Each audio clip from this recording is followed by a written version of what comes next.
নবমীর রাতে জিরাট ঠাকুর দেখতে গিয়ে এত বড় একটা বিপদে যে পড়তে হবে সেটা আমরা ভাবতেও পারিনি। তো হ্যালো বন্ধুরা, কেমন আছো তোমরা? আশা করি তোমরা সবাই খুব ভালো আছো। আমি কাকুলি নতুন একটা ভিডিওর সঙ্গে চলে এসেছি। আর আজকে না বাড়ির থেকে বেরিয়ে তারপরে ভিডিওটা স্টার্ট করেছি, বাড়ির থেকে আর ভিডিওটা করতে পারিনি। আর বেরিয়েছিলাম কিন্তু আমরা আজকে একটু তাড়াতাড়ি বেরিয়েছিলাম, 11টা নাগাদ বেরিয়েছিলাম। বেরিয়ে প্রথমেই চলে গেছি হচ্ছে জিরাট। আজকে জিরাটে ঠাকুর দেখতে যাব, তার জন্য সেই উদ্দেশ্যে বেরিয়েছি। তো চলে এসেছি, এসে দেখো ঠাকুর দেখা শুরুও হয়ে গেছে। তার আগে না অনেক কাহিনী হয়ে গেছে জানো তো, এখানে আস্তে আস্তে আমাদের অনেকটা কাহিনী হয়ে গেছে। কি কি হয়েছে সেটাও তোমাদের সাথে শেয়ার করব। তো প্রথমেই হচ্ছে আস্তে আস্তে এই ঠাকুরটা আর কি, এই দুটো প্যান্ডেল আর কি পড়েছিল। তো এই দুটো প্যান্ডেল আর কি দেখে নিলাম। দেখে নিয়ে তারপরে অনেকটা রাত হয়ে গেছে, প্রায় হচ্ছে 2:30 বাজে। তো আমাদের খিদেও পেয়েছে, আমাদের খাওয়া দাওয়াও করতে হবে। আর আমাদের না অনেকটা গোল গোল ঘুরে ঘুরে আসতে হয়েছে, যেহেতু জিরাট হচ্ছে আমাদের গঙ্গা, চাকদা গঙ্গা পার হলে ওপারেই কিন্তু জিরাট। কিন্তু রাত হয়ে গেছে, রাতে তো নৌকা বন্ধ আছে, মানে লঞ্চ বন্ধ আছে, সেহেতু রাতে লঞ্চে করে তো আমরা আর যেতে পারবো না। তার জন্য আমরা গেছি হচ্ছে ঘুরে ঘুরে। আর ঘুরে যেতে হলে সেই যেতে হবে আমাদের এখানে একটু আমার বরের সঙ্গে খুনসুটি করছিলাম। আর ঘুরে যেতে হলে সেই আমাদের কল্যাণী দিয়ে যেতে হবে। আর কল্যাণী জানোই তো, আইটিআই প্যান্ডেল জন্য, রথতলার প্যান্ডেলের জন্য সমস্ত রাস্তা বন্ধ, তাই ঘুরে ঘুরে আমাদের যেতে হয়েছে। তো যাই হোক, ওই দুটো প্যান্ডেল দেখে আমাদের খুব খিদে পেয়ে গেছিলো। তারপরে এখানে চলে আসলাম এই যে খাওয়া দাওয়া করতে। আর এখানে দেখো সাজানোটা কত সুন্দর হয়েছে। এটা নিয়েছিলাম চিকেন ভর্তা, তার উপরে ডিমটা দিয়ে কত সুন্দর সাজিয়ে দিয়েছে। আর এখানে বালতির মধ্যে কী আছে জানো? Chilli chicken. চিলি চিকেনটাও খেতে কিন্তু খুব মানে দারুণ হয়েছিল। তো আর ডেকোরেশনটা খুবই ভালো লাগছিল। আর আমরা বসেছিলাম ওপরে দোতলায়, তো ওখানে ছিল এসি, ভালো লাগছিল না, ঠান্ডা ঠান্ডা লাগছিল যেহেতু বৃষ্টি পড়ছিল। তো আমরা আবার নিচে চলে আসলাম, একদম রাস্তার কাছে আবার টেবিল পাতা আছে সেখানটা। আর চিলি চিকেনটা তো খেতে দারুণ ছিল, কিন্তু আমরা তন্দুরি নিয়েছিলাম। তন্দুরিটা মানে গরম করতে করতে না পুরো পাঁপড়ের মতন হয়ে গেছে, মানে শক্ত হয়ে গেছে। তো ওটাই আর কি আমরা বলা বলি করছিলাম। তো যাই হোক, এত রাতে যে এত ভালো খাবার পেয়েছি এটাই অনেক। তারপরেই চলে আসলাম মেন জায়গায়, যেখানে হচ্ছে প্যান্ডেল শুরু। আর জানো তো বন্ধুরা, আমি তোমাদের আগের ভিডিওতেও বলছি, এটাতেও বললাম যে আমি এই নিয়ে 2 বছর কিন্তু জিরাটে আসছি ঠাকুর দেখতে। তো গত বছর এসছিলাম 4 চাকা নিয়ে, সবাই মিলে এসছিলাম। তো সেরকমভাবে গলি গলিতে মানে গাড়ি ঢুকছিল না। আর হেঁটে হেঁটে সব ঠাকুর দেখা সম্ভব না, তাই সব ঠাকুর কিন্তু দেখতে পারিনি।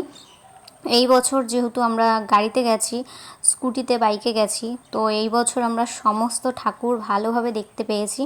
কিন্তু লাস্ট পর্যন্ত আমাদের সাথে কি হয়েছে সেটা তো চলো তোমাদের লাস্টে গিয়েই আমি শেয়ার করছি। তো জানি ভিডিওগুলো কিন্তু দিতে অনেকটা লেট হয়ে যাচ্ছে, এটা সেই নবমীর রাতের ভিডিও। এখনও দশমীর ভিডিও তোমাদের সাথে শেয়ার করব, দশমীতে কোথায় গেছি, কোথায় ঠাকুর দেখলাম। আর এই বছর সত্যি কথা বলতে আমরা শুধু কলকাতাতেই যাইনি, তাছাড়া সমস্ত জায়গার ঠাকুর দেখেছি। আর সবথেকে হাস্যকর জানো কি, বাড়ির সামনে যেই ঠাকুর হয়েছে সেই ঠাকুরই কিন্তু আমরা সবার লাস্টে দেখেছি। এরকমটাই হয় জানো তো, দূরের দূরের ঠাকুর দেখা হয়ে যায়, আর দূর থেকে লোক আসে আমাদের এখানে ঠাকুর দেখতে, আর আমরা এখান থেকে যাই দূরে দূরে ঠাকুর দেখতে। বাড়ির কাছের ঠাকুরই দেখা হয় না ঠিক মতন।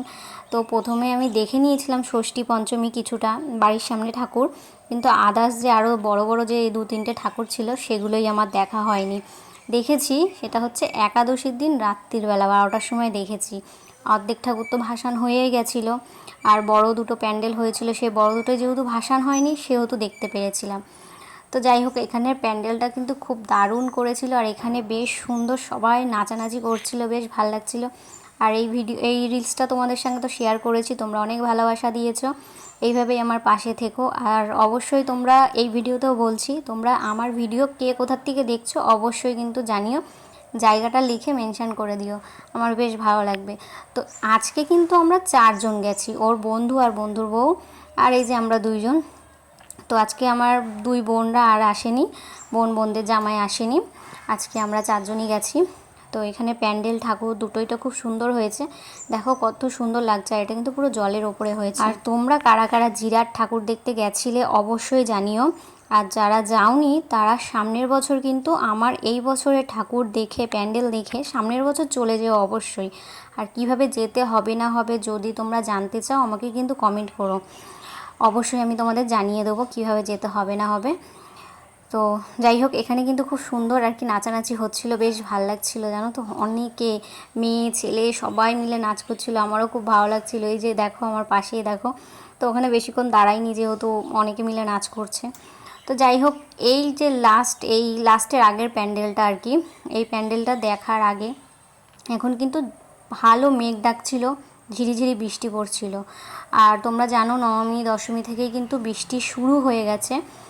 তো আমরা পুজো মণ্ডপটা দেখার পরে এত মেঘ ডাকছিল, এত মানে ঝিরিঝিরি বৃষ্টি পড়ছিল যে আমরা আর মানে ভয়ে আর হচ্ছে ঠাকুর দেখেই নি। আর একটা লাস্ট হচ্ছে দেখে, যেটা হচ্ছে জিরাট আর কি গঙ্গার পাড়ে, সেই ঠাকুরটা দেখে আমরা কিন্তু আবার বাড়ির দিকে চলে এসেছি। আর কি অসুবিধায় পড়ে গেছি সেটা তোমাদের একটু শেয়ার করি। মুষলধারে বৃষ্টি নেমে গেছিলো, আমরা পুরো বৃষ্টির মধ্যে একদম ভিজে গেছিলাম পুরোপুরি। সেই ভিডিওটাও তোমাদের সাথে শেয়ার করা হয়নি, কারণ বৃষ্টির মধ্যে কিভাবে ভিডিও করব, তাই ভিডিও কিছু করিনি। আর সকালবেলা যে গঙ্গার পাড়ে গেছি সেখানেও আমাদের পুরো একদম বৃষ্টিতে পুরো ভিজে গেছিলাম। নৌকোর মধ্যে আর কি দাঁড়িয়েছিলাম বৃষ্টির মধ্যে। প্রথম লঞ্চটা তো ছেড়ে দিয়েছি, পরের লঞ্চে আর কি আমরা এসছি। তার মধ্যে ওপারে যখন জিরাটে গেছি, গঙ্গার ওপারের রাস্তাটা পুরো অবস্থা খারাপ, যেমন গর্ত কাদা, মানে অবস্থা পুরো খারাপ। আমি বলবো যে যারা যারা আগামী বছর যদি তোমরা যেতে চাও, তাহলে আমি বলবো যে গঙ্গা দিয়ে না যেতে, মানে নৌকো পার হয়ে পুরো ডাইরেক্ট কল্যাণী রোড হয়ে সবাই হচ্ছে দেখতে যাও, আমার মনে হয় ভালো। ওখান দিয়ে যাও, ওখান দিয়ে আসাই ভালো। তো কিন্তু এখান দিয়ে শর্টকাট হয় আর কি। যাই হোক, এটাই হচ্ছে আমাদের লাস্ট পুজো প্যান্ডেল আর কি দেখা জিরাটে। তারপরেই আর কি চলে গেছি। আর দেখতে দেখতে কিন্তু আমাদের সকালও হয়ে গেছে। আমরা গঙ্গার পাড়ে এবার যাওয়ার দিকে আর কি রওনা দেব।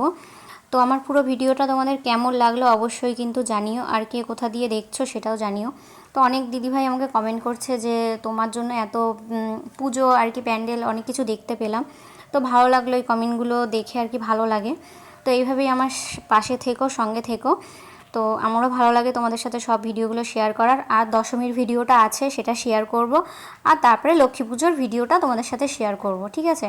তো একটু লেট হচ্ছে যেহেতু আমার এডিট করতে একটু সময় লাগছে, শরীরটাও মাঝখানে একটু খারাপ ছিল, তার মধ্যে লক্ষ্মী পুজো চলে আসলো তার জন্য।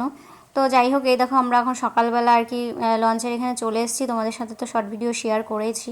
তো এই সময় কিন্তু আমাদের অবস্থা পুরো খারাপ ছিল, মানে ভিজে গেছিলাম, ভিজে আবার বৃষ্টিটা কমেছিল, তখন একটু শুকনো হয়েছি, আবার কিন্তু বৃষ্টি নেমেছিল। মানে প্রথম লঞ্চটা যখন ওপারে যাচ্ছে তখন পুরো বৃষ্টির মধ্যে যাচ্ছিল।